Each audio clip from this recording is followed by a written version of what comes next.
Since 1976, over 1,600 people have been executed under capital punishment laws in the United States.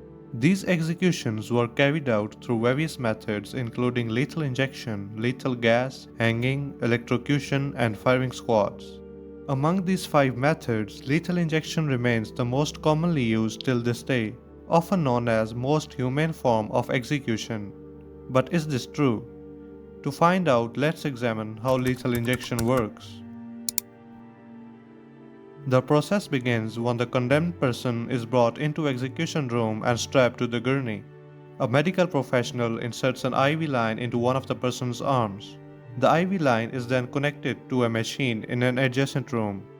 The term lethal injection may bring to your mind a single shot, but it's actually a cocktail of three drugs that are administered in sequence. The first one is an anesthetic agent given at a high dose that renders the person unconscious in less than 30 seconds. This is followed by panchronium bromide, which paralyzes the muscles of the body including the diaphragm, making breathing impossible. The final drug is potassium chloride, which raises the levels of potassium in the blood, disrupting the electrical signals in the heart and causing it to stop, leading to death by cardiac arrest. On paper, this process sounds swift and painless. The person is supposed to be unconscious within seconds, unable to feel pain as the body shuts down. Death should occur within 7 to 15 minutes, but the reality is far from what's described in official documents. Witnesses, including journalists and medical experts, have reported some terrible things they saw during executions.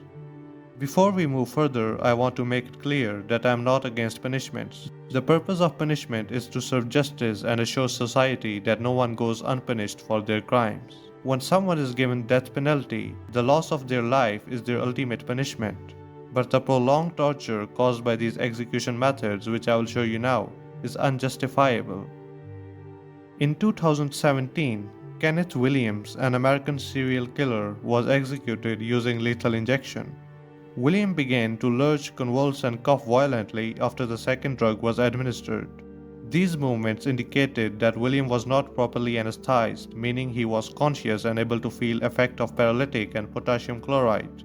The paralytic drug should have immobilized his voluntary muscles, preventing any visible movement. Yet the opposite occurred, raising concerns about the effectiveness of the drugs used. When the first drug fails to render the person unconscious, they remain aware of suffocating effect of the second drug and the burning pain caused by the third drug. Medical experts explain that potassium chloride, when not properly masked by anesthetic, causes excruciating pain as it disrupts the heart's rhythm. Furthermore, lethal injection can cause pulmonary edema, where fluids fill the lungs, creating the sensation of drowning. The person cannot scream or ask for help due to the paralytic, leaving them silently suffering until their heart finally stops. Kenneth Smith, convicted of 1988 contract killing of Elizabeth Sennett, was sentenced to death via lethal injection. In November 2022, Smith was brought into the execution room and strapped to the gurney.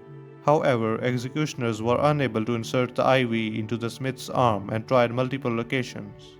After 4 hours of struggling, they finally gave up and he was returned to his prison cell.